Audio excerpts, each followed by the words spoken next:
All right, go live there, and then go live here.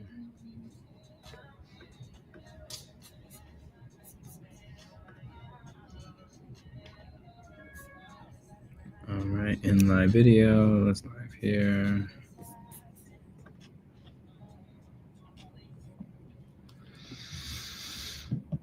Yo yo. What's up, Anthony James? How you feel? How you feel, my friend? How are you feeling? Good to see you, good sir.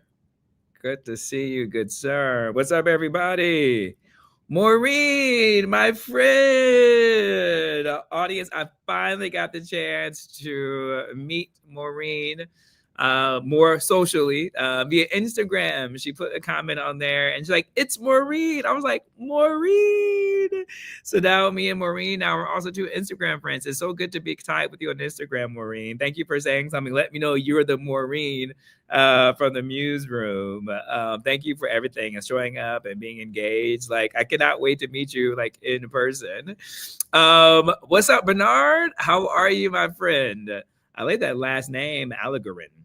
Hobocott back in the building. My favorite trucker. And I dare anyone to say anything against that. I love my truck driver community. What's up, everybody? How y'all feel today? Happy Wednesday. It has been a day and it's been a week. Being a producer is up here just talking about that. It's a lot happening out there. I might do just a quick couple of seconds just to talk about that in a minute once we kind of get going. I'll be curious to see how everyone is kind of feeling around that. What up, my boy, Teddy? Teddy Lammy still feeling good. University of Miami, Teddy? Y'all got a chip. Y'all have a chip on y'all shoulder. Y'all got something to prove, Teddy. What's going on with that? What up, Ty? Oh, sunny Arizona. You're rubbing it in as I look out this window and it's like gray and cloudy. But I will say though, I do love the fall. If you cannot tell with my sweater, so I couldn't wait to wear this. I don't even know if it's cold enough to wear this sweater, but I couldn't wait to wear it.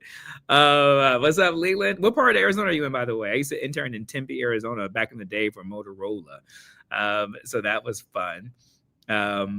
Yes, let me know. Shani, what's up, Shani Cooley? How are you? We have a Cooley Law School in Lansing, Michigan, just FYI.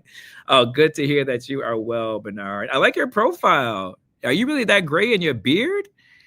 What up, Steph from Las Vegas? Shout out to those aces out there. Shout out to Asia Wilson, WNBA. What's good? Ooh, are we going to talk about these young Republicans? Waylon, you're coming in way too hot. We're just doing intros right now. Waylon, come on, bro. You ready to talk about Hitler text already? Like, easy. Bernard. Government employees, I'm not getting paid. Oh, Bernard, I'm sorry to hear about that. I am going to talk about the federal government and the shutdown and how it's kind of escalated.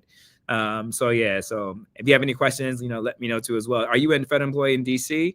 Yeah, you guys do got something to say, Ted. The ACC. I gotta admit, you guys have always been overlooked. Not until basketball, though. Basketball, you guys are good, but football season, nobody cares about the ACC. Sorry about that, Teddy. But today, y'all got something to say. I ain't mad. 88 in Mississippi today. That's wild. Do you enjoy the season change, or you just enjoy just being 88 all year? That's crazy. Lisa from Atlanta, what's happening? The ATL is in the building. What up, Tevin Green? What's going on? Good to see you, my guy. Every time I see Tevin, I think about my friend from Lansing, Michigan named Teven. I think about that. What's up, Darquan? Now I see what's we're talking about interviewing your chain. Yo, this chain comes everywhere with me now. I love this chain. It's like Linus in this blanket. What's up, 54? Okay, all right. You got all that gray hair, 54. I went gray when I was young. It was so interesting. This chain has become like this almost, I don't know if it's a respectability politics thing. I'm not quite for sure what the motivation was behind it, but I remember when I first started wearing the smaller chain you guys have seen, I was so nervous to wear it on TV. I was like, oh my God, is it okay? I talked to my EP about it, and she was like, wear it, but just certain times. And one time she was like, I like it. I was like, with the outfit. I was like, okay, cool. And then I asked another EP, S. Dot, and I was like, hey, is it okay if I wear this like on TV? And he was like, absolutely, sure, right? And so I appreciate the workplaces I'm at allow me to have the identity on it. I've always wanted to wear chains. I love chains. I've always been cautious of it, but this whole respectability politics of like corporate America and media and space and where we show up, particularly as a Black man showing up on TV and discussing news. I'm very mindful of that, but oftentimes too, I'm very respectful. Now this sweater is hard enough. I need the link unless it's custom. It is custom, Leland. But I wouldn't wear this thick one on television. I think there's a time and a place for it. And so when I'm discussing politics on television, on a legacy traditional media format, I wouldn't wear. I wear my smaller one. But for this one, but even this, I have to think about those type of things, right? It's amazing the dynamics that we have to think about when it comes to respectability politics. But anybody else wondering, question sometimes your outfit choices, or your jewelry, or your accessories when you want to be yourself and have something about it. You're in Homeland Security. Good to see, Bernard. But even like Margaret, just something. I've always been an accessory guy ever since I've been a kid. I've always loved like having like sunglasses or watches or I don't know. I've always loved accessories, but not too much. Just like one necklace, one ring. I don't wear multiple. These bracelets now for me are more about energy and I guess spirituality and awareness. And really what got me on this path was my friend and her partner, they were in Ohio at the time, sent me these incredible beads. They were wood, they were different stones, they had so many different energy properties. So when they sent it to me as a gift, it started me wearing it, and I really got into the concept of what they stood for. So now I wear it. So my jewelry is very intentional. But yeah, I don't know. I just think it's just a little bit of a pop of something. Y'all know, do y'all have a pop of something? So what up, though? Dwayne, here we go. Dwayne, here we go. I'm not even going to finish the rest of those letters there. He who thinks, what's up? Let's go. Welcome, everybody. If you're not familiar, this is the MuseRoom of Grand Raggedy in the house once again. What's up, Oprah? I'm just here just to greet everybody and say hello. If you're not used to, welcome to the MuseRoom. We're so excited to have you, where we just do more deep dives into the middle of the week and some of the topics and to really unpack. What I'm really gathering to audience is that I'm enjoying using this time period as explainers. What up, Candida? Hola. Really as explainers to really talk about what's going on. And I think you guys have been enjoying it. That's the feedback I've been getting. I've been enjoying doing it. And I think I've always said I want the MuseRoom audience to be the most smartest audience in all of television and all of news and all of media. And it's important. I feel like sometimes we just talk these headlines because things are happening so fast every hour that we don't get a chance to go deep and dive deep into some of the meetings. And so I think we use like sometimes the words in politics so often that we forget that most people may not understand what these words are. And if you don't know how to understand how these words are, how can you help engage and expand the conversation, to another level? And so I want to make sure that the Muse audience, Steph, I see the IO. I cannot believe you did that. The MuseRoom audience is there to help advance the conversation. And I need for you guys all to be influencers in your hometowns, your states, at your barbecues, your brunches, at your church, right? I really do believe in the collective spirit of one. I know that sounds very Pollyannish, but I really do believe in that. And I don't mind taking my time to explain. And I know I can probably go a lot viral so much quicker and easier if I was to do this a different way, but I don't know. I love this, what I'm doing. I love the fact that you all are just so engaged the way that you are, and we'll build over time, and I'm excited for that. And we also too want you guys to all take root. I got to come up with the email system for you guys all.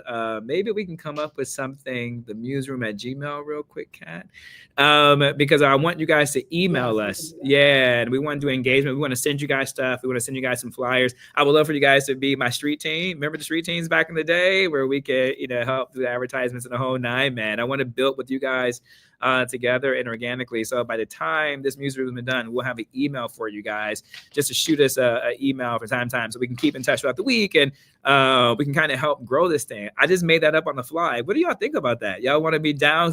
I really too, there's something about, I'm so confident in what we're doing that this is going to be big. I have no concerns about this. But I'm always want to be mindful of the people who were there in the beginning. And how can we help stay that stickiness and grow? Like I'm thinking about you, Maureen. I'm thinking about Steph Order. I'm thinking about Hobocop. I'm thinking about Tevin. I'm thinking about Ted. I don't want to keep naming everybody off. I'm going to forget some people, but you guys know what I'm saying. Like I enjoy seeing you guys every Wednesday, and Anthony James, you're the first one in to make me smile, right? And so there's just something about keeping that organicness to it. So rock with me. I'm going to keep rocking with you. Let me know in the comments what you guys want to talk about. What's on my mind is Israel and Gaza. But again, from an explanatory perspective, I really want to go a little bit deeper in some of these areas. I want to turn off my airplane mode, my Wi-Fi, so my Wi-Fi doesn't drag here. So I'm already getting texts from people like, I'm on, I see. I love y'all for that. Like, just put it in the chat. It's like I just put it in the chat, my guy. Which is hilarious. Yeah. So talking about Israel and Gaza, I'm going to talk about the delicate dance that is needed as we advance. And that this is a ceasefire, not a peace agreement. I want to talk about the difference between both. Also, going to get into the federal government shutdown. I see the federal government's workers are already in here, so I'm going to unpack that and what that means. And then obviously we're going to get into some pop culture stuff. Going to talk about some D'Angelo stuff, and we're going to just do a round robin of sports because October, I know Mississippi's 88 degrees, but we're already playing hockey. And Ted, for you, Miami and Vegas. Oh my gosh. But then we're going to get into some other moments, right? So as always, keep the comments and questions coming. Our team is going to put things up on the stage for me to see, so be able to ask any questions. Even if I'm not getting to it right away, all good. Just keep shooting, and we'll just go from there. But the first thing I'm really going to talk about is Israel and Hamas. But before I do that, y'all, make sure you breathe. Just take time. We're going to do it right now, but just take time to breathe throughout the day. Already this morning, I've had about 5 or 6 or 7 conversations with people just individually, not even on air, that are having a really difficult time absorbing all this information and absorbing the news and the pace that is coming at. And everyone's asking me, how do I handle that? Obviously, I'm human, so from time to time, certain stories impact me, but that's maybe like once out of 100 headlines, maybe. And so for me, I try and disassociate. I don't take it personal. I don't lean into it. A friend of mine shot me a DM, and he said he's having trouble celebrating his victories. I congratulated him on something, and he was having difficulty celebrating his victories, and that bothered me. Then I was like, the headlines of the world should not impact you from living your life, and it should not impact you from experiencing joy. And so it's important, folks, that we separate what's happening in the world, what's happening in our backyard. I'm not going to be Pollyannish about that, and do our best not to have every story impact you, right? I can go from like 100 stories before one impacts me. But I think a lot of you are being impacted by 1 every 3 stories. So just be mindful, protect your head, protect your heart, breathe a little bit, try not to internalize it, try not to take it personal, try and do what you can if you can solve for certain things. If not, it's okay to as well. Don't bite off more than you can chew. So just breathe, take your time. Especially in the morning, I meditate, find joy in little things. You guys know I love my iced coffee. Like whatever your thing is, it's just find time to find the joy. All right. As we get into the next heavy topic, which is Israel and Gaza. So, what I'm happy about this is that there is a ceasefire, not a peace agreement, that there has been a ceasefire. And the ceasefire has been able to allow both sides, Hamas and Israel, to essentially pause on military fronts and military tactics. And in order to begin to the next step, which is demilitarization, taking away the weapons of Hamas, really trying to figure out what's going to be the next governing structure and setup of Israel in Gaza. So this is the first part of the ceasefire. Part of the agreement that is making the ceasefire hold is that the critical exchange was there had to be all 20 remaining hostages had to be returned back to Israel. And what the Palestinian people and Hamas agreed to was to return approximately 2,000 Palestinian prisoners that are being held in Israel for them to be released. So we've seen that swap occur. We have seen the 20 hostages returned back to Israel, and we've seen now the 2,000 Palestinian prisoners being returned back to Gaza. I want to celebrate that, and congratulations with the Trump administration for being able to bring that to a resolve. I think it's really fantastic and a relief to have those families and loved ones of those who were kept hostage to have your loved ones to return. I think there's nothing more horrific than knowing that your loved one is alive, but they're being held in unthinkable conditions, and you just don't know, but you still know maybe or maybe not they're alive. And to see them come home, I can't even imagine what that thrill is for them and the peace that is now upon them. The same thing with the Palestinian prisoners have been returned back to their families. I'm sure those families can rest knowing that they're at home. I don't know the reasons why some of these people were locked up or being held. That's neither here nor there. But at the end of the day, families are reunited, right? And I think that is the most important thing. The other thing, the most important thing that is happening is humanitarian aid. I'm doing the sandwich thing, right? Start positive, then we go into critical, and then we'll say something positive. The other positive thing is that the humanitarian aid is coming in to Gaza, which is really important.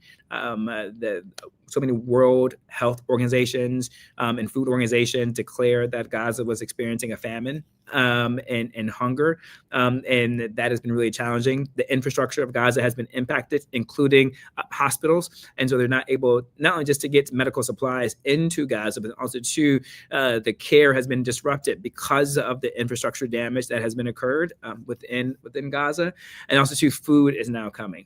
Now we're getting back to the critical part of why this is difficult and why will it hold. If we recall, President Biden in October, prior to the election in November, created a very similar ceasefire proposal.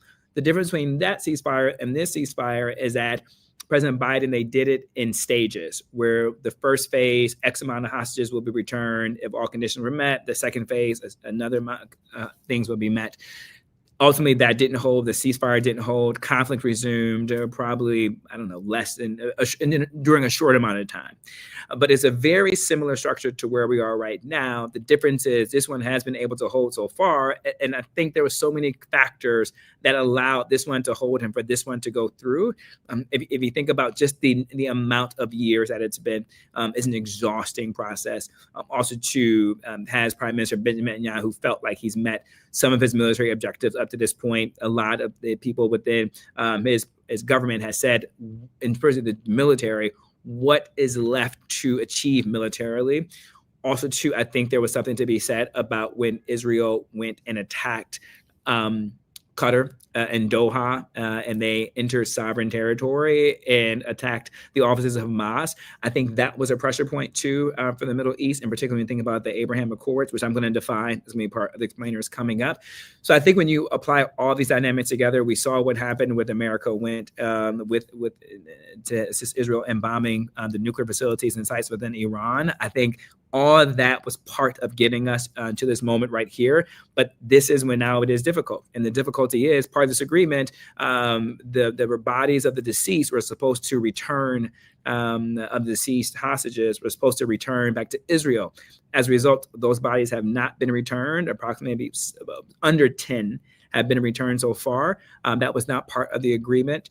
What Hamas is saying is that it's difficult to retrieve all those bodies because of the way the infrastructure damage has been happening. Those tunnels have collapsed where a lot of these bodies were stored at. Now a third party along with the United States, is at least the way this agreement has been set up, will be triggered in order to help Hamas find and locate these bodies in order to be returned to Israel. And I think that's important. All of us have experienced grief in one form or another. And I can't imagine what it's like to not to be able to grieve your loved one and to lay them to rest in a final resting place, and to bring you closure. You can't heal and you can't grieve if that isn't there. And so I think that really is important. But as a result of those not coming, we've seen Israel already begin to slow down the aid by cutting off certain crossings in areas in order for aid to come in. This agreement is supposed to be set up where 600 trucks daily are supposed to be coming into Gaza and now for humanitarian aid. So we're already beginning to see signs of the ceasefire, the fracturing and the delicacy and the sensitivity aspect of it. Hamas has accused the IDF, Israel's military forces, into already shooting and killing Palestinian people during the ceasefire. What the IDF has said that Hamas has approached the neutral zone, and so that is why they're pushing back on this aspect and why they fired. And so we're already seeing that this is a difficult place to hold, and it's only going to get more sensitive and more challenging, right? That's just where we are today. We still now have to address what is going to happen when it comes to the governance of Gaza. And there's a couple of terms I want to explain that I believe that we may or may not have went in depth about, but I think it's important. The one being the Abrahamic Accord. I really want to talk about that because we talked about that. You hear this often in conversations. What's the role of them and who are they? The other thing I want to talk about is the Palestinian Authority and why it is that Prime Minister Benjamin Netanyahu is very much against the Palestinian Authority having any type of governance over Gaza. And also, too, I want to talk about Prime Minister Benjamin Netanyahu. Some of you may or may not know, but Benjamin Netanyahu is up for re-election.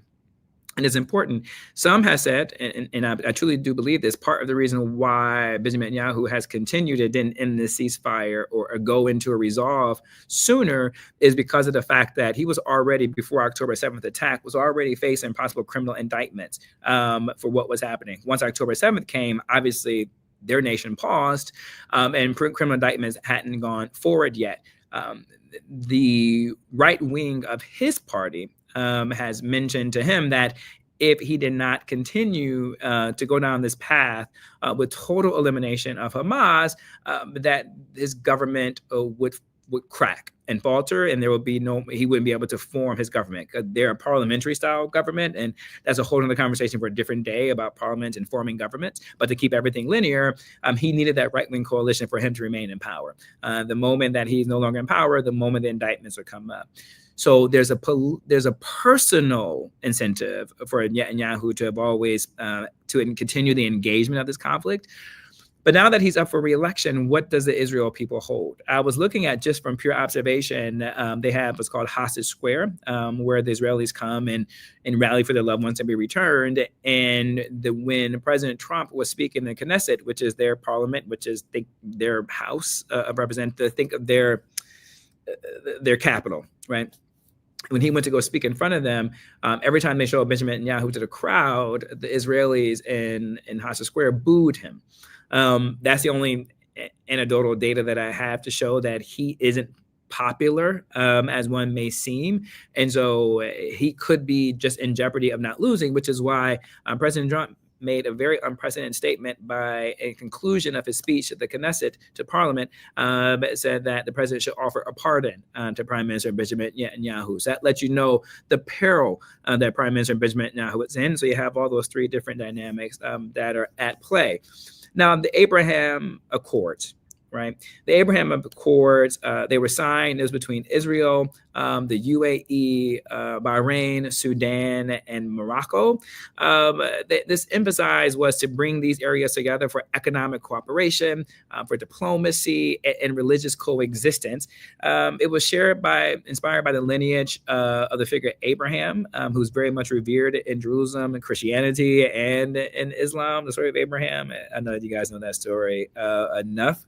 But what made this one so interesting regarding this, about the Abraham Accords, is that they did not address the Palestinian sovereignty, right? In the sense of, is Palestine, right now, if you hear me and you hear people talk about Gaza, we don't call it officially Palestine because it's not internationally recognized as a state, right? And so they did not address the Palestinian Authority, and they also too sidestepped they sidestepped the occupation and avoided the two-state solution discussion, and really making Palestine being recognized as a state and really understanding like statehood. Also too, the Accords were really set up as a regional peace framework around commerce and normalization, in order to really stabilize that region of the Middle East. So now invoking them around this Gaza as a trade opportunity, and not so much as a liberation struggle. And so when you look at the Abraham Accords, again, just to reset, it was essentially to create economic and diplomatic normalizations between countries that typically would not have played well in the sandbox together, for lack of better words. Again, just to remind you, those countries are Israel, those countries are Bahrain, Morocco, Sudan, and the UAE, right? So those are Abraham Accords. And so when you hear how would this impact the Abraham Accords, how would these countries view each other? What will be the cooperative agreement going forward as they try and figure out what is the next step, in particular in the governance of Gaza going forward, because that is going to be the crux of the situation. Now I want to lean into this terminology that you may or may not have heard, which is called the Palestinian Authority, right? The Palestinian Authority was created out of the out of the Oslo Accords in 1994. It was as a temporary government for the Palestinians in the West Bank of Gaza. That's really important about the West Bank. That's also been a tension that's been happening within Israel and in Gaza.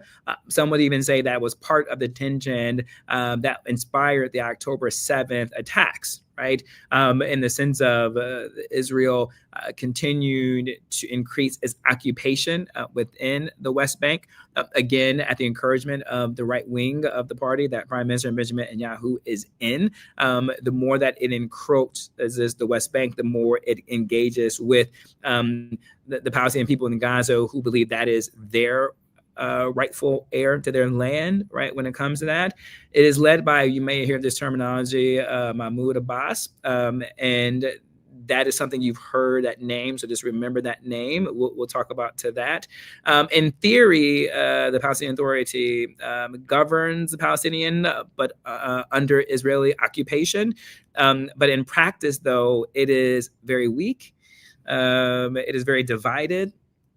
And it's very, very deeply unpopular, right? It's unpopular both within the people of Gaza and also, too, within Israel.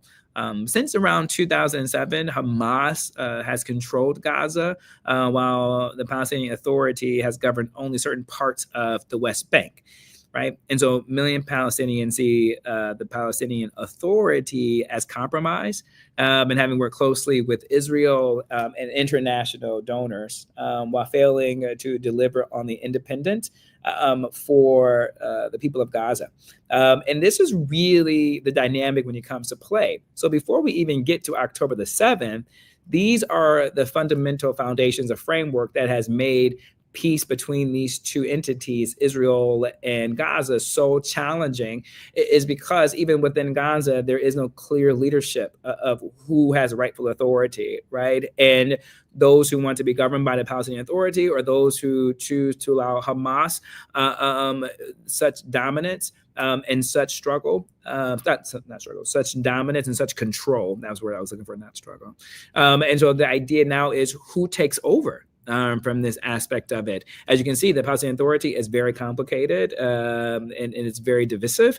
And also, too, you can definitely see will the Palestinian people even respect the Palestinian Authority? Also, too, the question from international communities and countries is, has the Palestinian Authority, have they been compromised, right? Has Hamas reached different levels within the Palestinian Authority and dynamic aspect of that? Where is the Abraham Accords, right? Do these nations step up in order to create a standing infrastructure within Gaza? And then where are we when it comes to this two-state solution, this statehood? Does Palestine receive a statehood? Are they a part of this two-state solution where they can live and coexist within Israel and within Palestine? And then, or is it run by a technocratic committee or council? We've explained these terminologies weeks ago in the MuseRoom, if you remember. And then to refresh you, a technocrat is just an individual that is not currently in an elected position, but just maybe have a special expertise in like commerce or in politics or in history or in business, right? That is there as a neutral to run a system in this situation, to lead the charge of rebuilding Gaza. And what does that look like? Or is it something, a combination, the United States and Egypt, right? That's a good play because Egypt will be able to help temper Hamas. Again, folks, Hamas is a terrorist organization. And what do we know about terrorism? Terrorism is ideology, right? The idea that you can rid terrorism just for good is just not possible, right? Like there's something think about white supremacy, right? White supremacy is terrorism. You can't root that out, right? It's just an ideology that's always going to coexist. And so the idea that you're going to root Hamas out is I don't think that's possible because, again, it's ideology. So with that being said, if you have Israel, United States, if you have U.S. and Egypt part of this entity that's going to help rebuild and create structure and governance to Gaza, Egypt could help temper Hamas. Israel will feel comfortable with the U.S. being involved because of our great relationship and the ally that we have. Egypt has always been a big player for so long, one, just by proximity, a border. We saw the signing of this ceasefire and this peace summit in Egypt. And also, too, the relationship with the Gulf states and what's going to be their role. Because it's going to take infrastructure rebuild. It's going to take money to be real roads.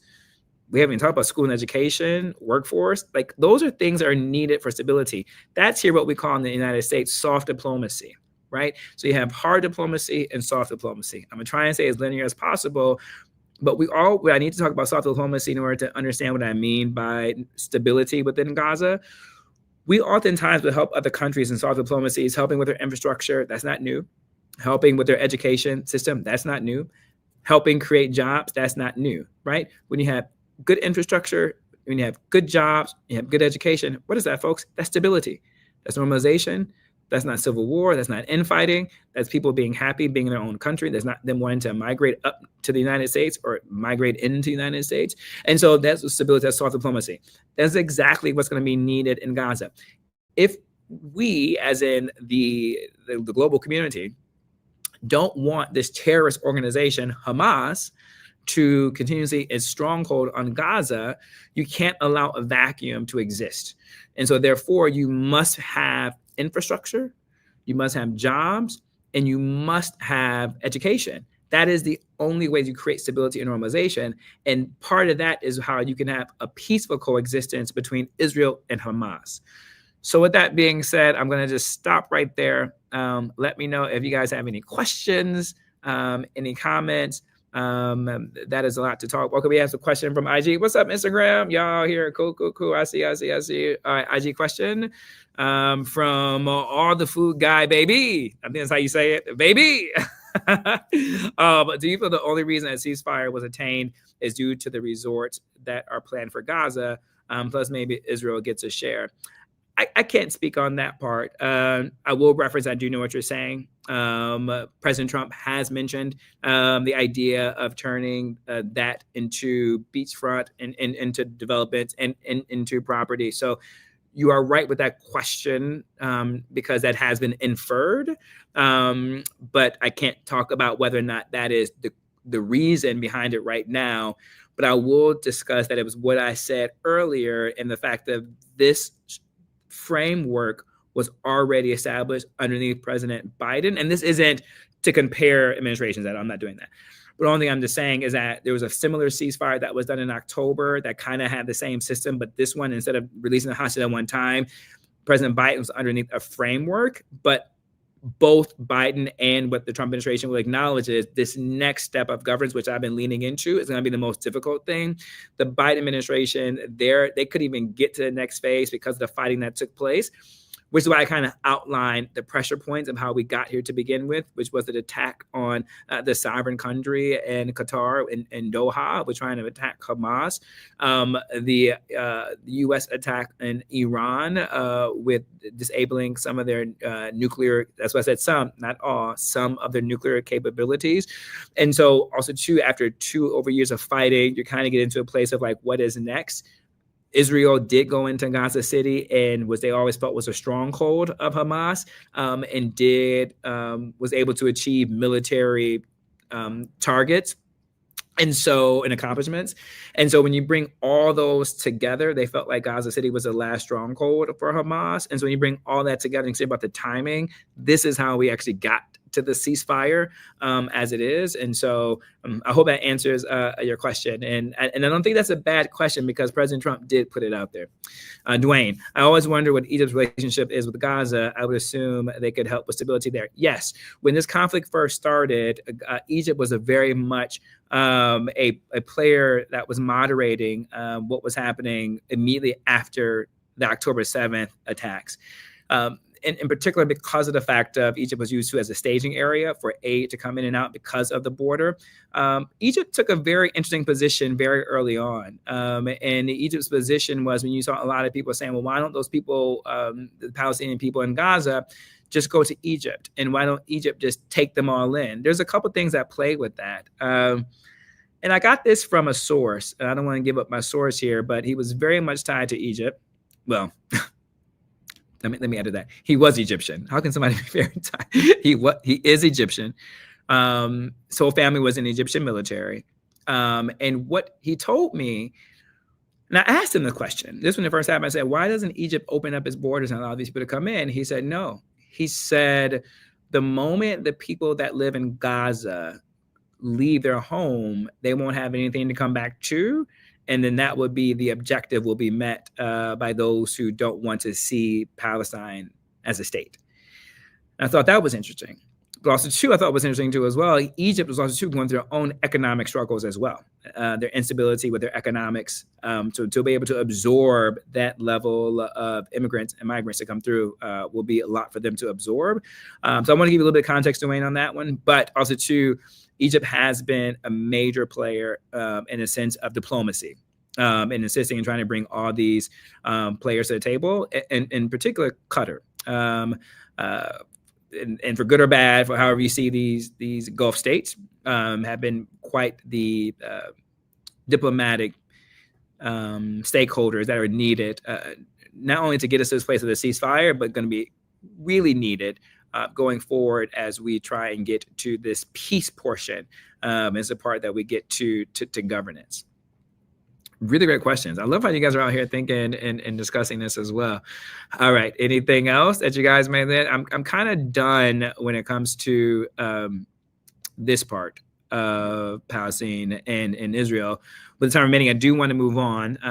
So thank y'all for rocking with this one. I know there's a lot to take in, but hopefully, just to recap it before I go to federal government and do some conversation about that, to put some things legally into context is, again, it's always a joy to talk to you guys about this, right? I just think that now you guys have an understanding of the Palestinian Authority, the complications of it, why some people in Gaza may not want to be ruled and governed by the Palestinian Authority. It may seem they're too tied into Israel, why Israel may be uncomfortable with the Palestinian Authority too as well, because maybe Hamas has infiltrated the Palestinian Authority. Now you know what the Abraham Accords are, what the meaning of it was, and to bring these areas all together. In part, it's a good thing, right? When the Middle East can create strategic opportunities, it's no different. I can relate that to, before I move on, is almost like the G7 summit, right? Like how you have all these different summits and treaties and NATO. Think of like a NATO, I think NAFTA, North American Free Trade Agreement. You have all these different agreements between different countries and cooperative and economics and trade. In theory, it will be good if the Middle East is like that way. Again, it goes back to soft diplomacy. You just want stability in these regions. All right, folks, on to another easy topic. The federal government, right? And the shutdown. Here we are. And let me tell you, folks, I have no inside information about this. I don't know when it's going to come to an end, but I don't think this is going to come to an end anytime soon. And here is my political analysis before I dive deep into some of the things that are being impacted and some of the things legally. In particular, I know we have some people on here who are federal workers. So I want to make sure I try and give you as much information as I possibly can. The Democrats don't have any control in government right now. It is controlled. The Oval Office is controlled by Republicans. The Senate is controlled by the Republicans. The House of Representatives is controlled by the Republicans. And the Supreme Court is not a partisan elected judiciary. But how it works is, for those who know, for those of you who don't know, how it works is every president has a right and privilege to appoint any Supreme Court justice when a vacancy is done. And so if you look at it based upon the party of the sitting president at the time that appointed, the majority of those justices have been appointed by conservative or Republican president. So then therefore, the thought process is the Supreme Court leans in the majority of a conservative or Republican dynamic. So with that being said, the Supreme Court has majority conservative appointed justices. So the Democrats don't have any leverage. They haven't, which is what makes this one so different. And there have been shutdowns before where this isn't new. This isn't new for the first time a party to control. The Democrats have been in the same position too as well, and the Republicans were in the minority, and they did tactics to hold out. They would do it for like maybe 10 days, 5 days, but you will see agreement eventually come. But that's a different time. It kind of goes back to what I was saying earlier about how do we get to the ceasefire. It's timing. Right, everything that had been happening was made for fertile ground in order for that to happen. It's kind of the time it was making this one different. And the timing on this one is that the Obamacare subsidies were set to expire, and then the recent cuts that have been happening to Medicaid. And so this one is about insurance and healthcare. And so with those subsidies expiring, I think right around now or November 1st, I do believe, during this, and people are beginning their enrollment period, people are going to see their subsidies quadruple in certain instances, double, or disappoint me, you're going to see a high increase. And so the Democrats felt like they had a leg and leverage to stand on as Americans are starting to enroll and see their premiums going up. that they could hold out as long as possible in order to fight for Americans when it comes to their healthcare and their premiums. What's interesting to note is that healthcare is not ideological. It doesn't impact Republicans, doesn't impact Democrats. It impacts everybody. And in particular, the Republicans in the red states will be most impacted with their premiums going up on the increase too as well. So the Democrats, from a political perspective, like they have the leverage and they feel like they have the American public on their side, which is forcing, they feel they can force the Republicans to come to the table to negotiate on these healthcare subsidies. Republicans, on the other hand, would say that, listen, they're down to negotiate. They're down to address the Obamacare subsidies, but they want to do it after the government is reopened. They want to maintain their leverage, right? So you have the Republicans saying they do want to negotiate and they do want to examine the Obamacare premiums, but they want to do it post-federal shutdown. They want to do it when the government is open. The Democrats saying, no, we want to address this now while the government is shut down because we feel like this is the leverage. Politically, it comes down to, and we talked about this a few weeks ago here in the newsroom, it comes down to who has the upper hand when it comes to narrative, right? Can the Democrats spin it and to say the reason why not only are you not back to work, federal employees, and not only is the federal government shut down, not only are your services being impacted, and not only is your premiums going to go up, is because of Republicans. Do they win that argument? Or do Republicans say, listen, everything I just outlined, it's because of the Democrats. And oh, by the way, we were willing to negotiate, but let's open it back up for the American workers and workforce. And so this comes down to who is going to be able to win the political narratives. So Mark, you're asking a question. So Democrats' votes aren't needed to stop the shutdown. Yes and no, right? They need 60 votes. So it's needed, but it goes back to the argument of how is it going to be reframed, right? And so they need the votes in order to get the shutdown to end, to open up. But because the Democrats know that they need their votes, that is the leverage that they're using in order to keep it shut down, to address the subsidies of Obamacare that are going up. That's when it goes down to, I was just saying, Mark, about who's going to win this narrative, right? And who is the American public, believe. Let's just do a really quick snap poll. I'm just really curious. I think we have a little bit of time here. Up to this point now, who are you faulting for the shutdown? Just in the comment section, put Democrats or Republicans. This is interesting, Kat. Yeah. Who are you blaming right now for the shutdown? Are you blaming the Democrats or are you blaming the Republicans? And just put Republicans or Democrats in the chat. All right. Republicans are coming in. Just do one word. The GOP, Anthony, you're saying the GOP. Who else is coming in? Oh, Tanya, both. No, Tanya, do it again. Pick one. No, Tanya, you got to pick one. Retype it. Dwayne, you're saying Republicans. All right. This is an unscientific poll, by the way, but I think this is great. Republicans. Mark, always a president. Republicans. Maureen, you're saying Republicans. Danielle, Republicans. Uh-oh. Jorge. What up, Jorge? I know you're in here. What's up, boy? Republicans. Joe, nope. Joe, do it again. You got to pick one. Teddy's saying Republicans. Waylon, Republicans. T. Jags are, whoa, okay. Wow. Oprah, I'll do about 3 or 4 more. 3 or 4 more. Trump. Instagram, y'all going ham too as well. Instagram, you guys are saying Republicans too as well. Shamel, what's up? They control all branches of government. You're saying Republicans.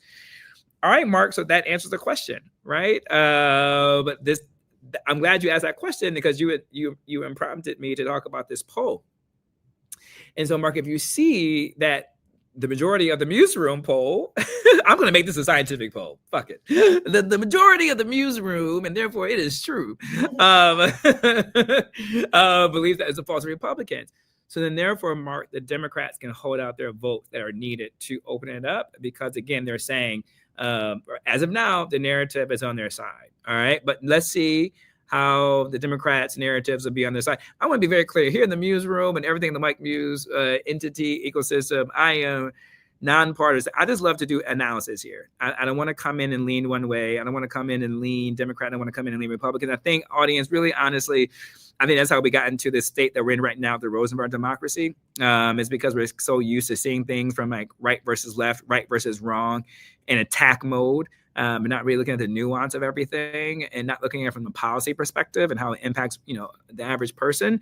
And so I feel like it's really important for me not to lean into ideology and not to lean into one team. All I don't want to be team. I don't want to be Pollyannish with this, but I'm team y'all, if that makes sense, right? And what that means is, I honestly see myself as an educator, and for me, I want to educate. So political educator, political analysis. Don't call me a political strategist, right?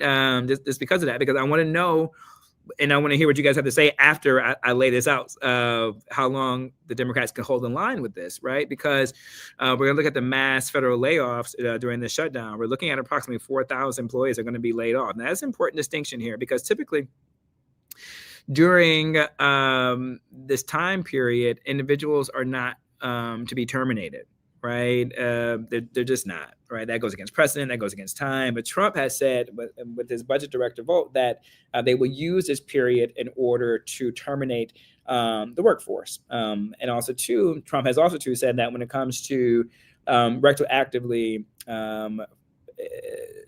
sorry, too many thoughts in my head right now. Typically, when federal government workers are furloughed, lots of things to conjugate today. When federal employees are furloughed, they receive back pay once the government does open back up. President Trump has made statements that he has said that he doesn't believe everyone is deserving to receive back pay, and that they're going to be selective on who does get back pay.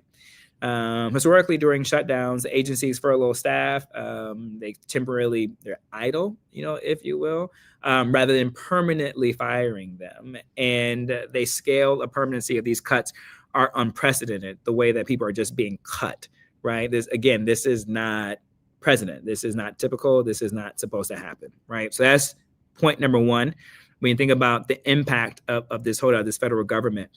The next thing that is being impacted is the CDC is being heavily impacted. The CDC, for those of you not be familiar, all good. The Center for Disease Control and Prevention, they particularly are facing a deep cut. But it's interesting, they've already been a politicized agency already with Secretary Kennedy and Health and Human Services, the way that they have politicized the CDC.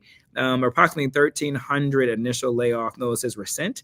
Approximately 700 rescinded due to a coding error, leaving about 600 employees still slated for termination, right?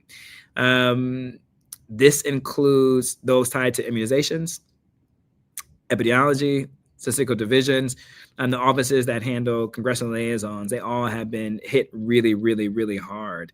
The CDC role, for those of you not be familiar, is to track diseases, publishing health surveillance, and coordinating public health responses and time sensitive, requires institutional continuity.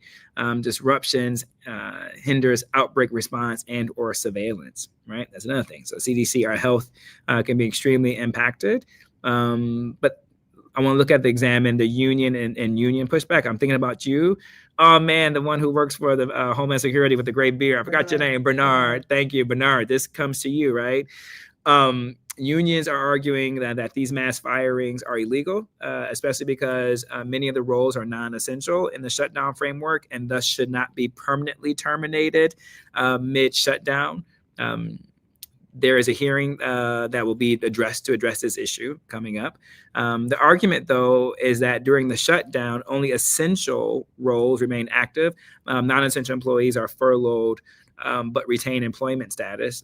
The move to convert some into permanent layoffs is a departure from standard practice, folks, right? And then the shutdown itself worsens the disruption of government, of services. The military was not getting paid. Now they are going to get paid. They was able to find budget. Vote is trying to find other budget within the White House's what do you call it when you have your own privilege of having your own discretionary? Sorry, they have their own discretionary funds, and so can some of these discretionary funds be used to pay for some of these other organizations, entities that may be impacted? And also, too, as an overall, the administration is using the shutdown as leverage, so just for a structural downsizing rather than just a stopgap measure. One would say this is part of Doge. Remember Doge? I mean, that was so long ago, but that wasn't. It was like a couple of months ago. The moment of Doge was efficiency, was to reduce the federal government workforce.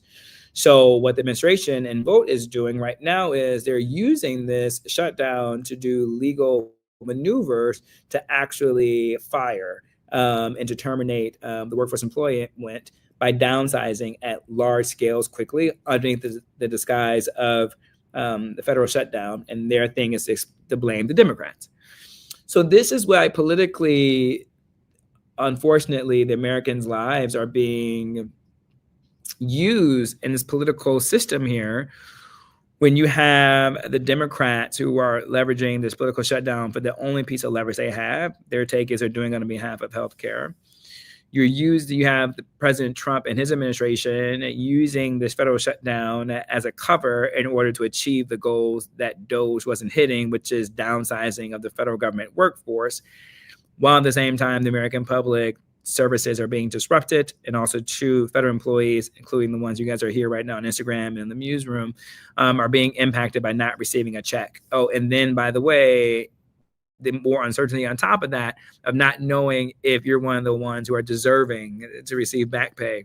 That's President Trump's words when it comes to it. And so I just wanted to put that in perspective for you guys, why this shutdown may last longer than previous shutdowns. I want to put in perspective for you all why the Democrats are holding on to this space, why they feel like this is about narrative, and why they feel like they're winning the narrative. Republicans feel like they are winning the narrative too as well, but based upon this MuseRoom poll, that doesn't seem to be the case. But President Trump is leveraging this too as well in order to meet the goals and objectives of DOGE, which is the reduction of the federal government. And so this is why it's important just to explain this a little bit more. This shutdown isn't a typical shutdown. And so we can't look at this as a typical shutdown because we're just in different times for all the different reasons. So I'm going to stop right there. Let me know if you guys have any questions or comments that you may have before I get into some D'Angelo and some round robin with sports.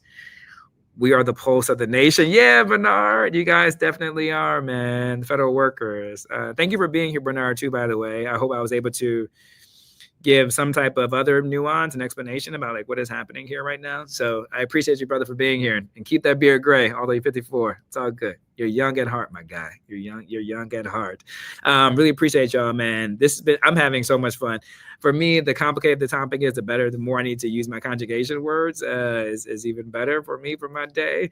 But now I want to talk about somebody who's really, really special, not just to me, obviously, but like to the entire artistic community, but also the world, right? Music is so universal. Music is needed during this time period. Even before we began the MuseRoom, before we clicked on live, I said I got to clear the air, put on some music just to change the energy. And music is that for me. It's meditative. It helps clear the energy. And D'Angelo was somebody really, really special. Unfortunately, he passed away, but I really wanted to talk about his impact, but his impact in a different way. I think, honestly, I'm just thinking about this right now. It kind of goes to what we were just talking about, how we started the conversation off, is breathing, right? How do we take in all this information that we are receiving? D'Angelo's music transcended race, class, culture, and identity. D'Angelo's music was, for me, this bridge between James Brown, Prince, Jimi Hendrix, into the contemporary time period of the late 90s, early 2000s, ushering in this neo-soul. But I always looked at him as one of the forerunners of this neo-soul movement.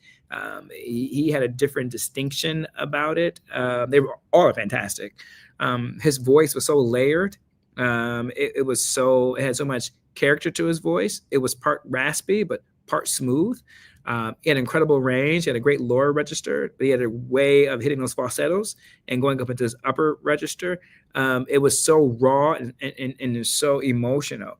He was a true artist through and through, and I think it showed with the song "How Does It Feel?" Untitled. And I think that was a very powerful moment, and I think a defining moment for him, and could be a defining moment for us too, particularly this time that we're in. Follow me, if you will. He was such an artist. The part of him being naked in that video was for him to connect his vulnerability and to show emotion. And as we all know, when you connect with a friend or a partner, whatever you're connecting with, the more vulnerable you are with your audience, the more vulnerable you are, the more you connect with your audience, the more you connect with people, the more you connect with your partner, right? And there's nothing more vulnerable than being naked. And not naked in the sexual way, but naked, I'm just exposed. This is all of me. I can't hide behind my sweater, my cardigan, right? This is why this nudist movement is really interesting. Those who go to nudist beach, for them, they see it as spiritual. If you take the sexual dynamic out of it, right? There's something about nakedness and energy and vulnerability and exposure. And that's what he was doing. It was part of his art, right? D'Angelo has always referenced, and he's made statements that he looked at making music as like chiseling, right? Like chiseling and sculpting, right? Think about the artist Michelangelo, right? Chiseling and sculpting. That's what that video was about. Completely being vulnerable, open to partnership, open to love, open to emotion. But because humans are humans, they took it sexually, and it became extremely sexualized. And it distracted from the art that he was and wanted to create. And so as a result, when he would perform and he would go around, they would chant for him to take off his clothes, right? And what he felt was it was a distraction from his music. And the fact that you take someone who was so centered in his art, was willing to make a video of nakedness, not for sexuality, but for artistic reasons. And now all of a sudden, it's about his body and him being sexualized than it is about the music. That was hard for him to reconcile. And that's when he became a recluse. That's when he stepped away from music to really try and figure out who is he and what is he in the space, when he didn't want to be a sex symbol, and to know that your art is being misinterpreted. And so how does it feel when your art is being misinterpreted? No pun intended. When your art is being misinterpreted, then who are you to this world? And then what do you make? And so that is part of the complexity of D'Angelo. I think that's a lesson to be learned in the sense of our mental health, right? When I talked about us taking a little breath, when we're coming in, I'm not comparing anything to D'Angelo's situation, what was happening and what we're doing right now, but there's just something about being vulnerable and being open and being ready to receive and giving so much that make sure you protect yourself, right? And unfortunately, he passed away of cancer. But to me, I think the lessons that will live on through his life is his gift of music, the gift of love, the gift of artistry. And his music is so timeless. I listened to it all morning as I was getting ready this morning, getting dressed, coming into work. His music transcends. It will always be relevant and timeless. But also, too, I think there's something special about giving your gift of self. And that video, How Does It Feel, Untitled, was a gift of self. He gave us himself, his whole self, literally his whole self, and dedicating to the art. Do we love something that much? Are we willing to give that much to something, right? And then how do we protect it, right? And then how do we do it when people are ready to receive it? And how do we protect our emotional gate, right? And so I think those are incredible lessons that will live on through D'Angelo. Someone so great. All right. With that being said, rest in peace, D'Angelo. Play some D'Angelo today. I'm going to be playing him, I think, all week too as well. I got this, 4 more minutes with you all. Let me know if you guys have any final thoughts, questions, or comments, just as I just do a round robin. Hockey is on. We're playing hockey right now. Art and spirituality. Absolutely, Dwayne. Definitely was about art and spirituality. It's sad that music isn't made like this anymore. It is, right, Daquan? And it's really sad when we misinterpret art. Right. And it's sad that we misinterpreted what that was. I was included, too. I just thought he was trying to be sexy. Right. But there was something about being more mindful. He was a Marvin Gaye of our generation. He who thinks. He absolutely was, man. We need to be more mindful. Went to sleep to brown sugar, woke up to voodoo. May D'Angelo rest in peace. Yes, Caesar. That is so true. Isn't that something? Talk about the range of that, right? Talk about the range of that. We need to stop being so unserious as a nation at times, and particularly when it comes to our culture and our music, and actually get serious about this type of stuff.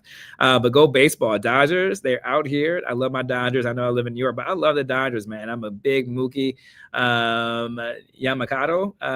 Pitched a complete game yesterday. There's something about the Dodgers organization, man. It's really fascinating. That's a whole other conversation for a whole other day, but the business economics of that organization and that leader, the owner of the team and that private equity firm, in terms of how they see it and how they use money. The question I have, when will AI come into play and be able to create those type of team dynamics? When you take, remember Moneyball? Remember that term Moneyball? Cat shaking her head about knowing that. It's about how can you maximize your salary cap or the budget that you have in order to achieve the best players. I think there's an art form into itself. But when AI comes in, will other teams be able to use that to figure out AI for Moneyball to be competitive with the Dodgers, who have an incredible financing structure that they're using to get their players? And so I'm Dodgers all the way with this one. I think Seattle's a problem, though, too, as well. I like Seattle. I like watching them right now. So we'll see what's going to happen.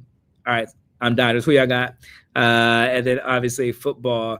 My Eagles fell to the Giants. I don't know how that was possible. All good. Whatever. We'll move on with that one. Yes, Seattle has entered the chat. That's a beautiful stadium too, by the way. Gorgeous. Right? It's a beautiful stadium, Cat. Yeah, it's I don't know. There's something about, even though guys don't like baseball, I think there's something just, if you, from time to time, if you're in the city, go to a game. Go to a baseball game. There's something about being in a baseball park, right, Cat?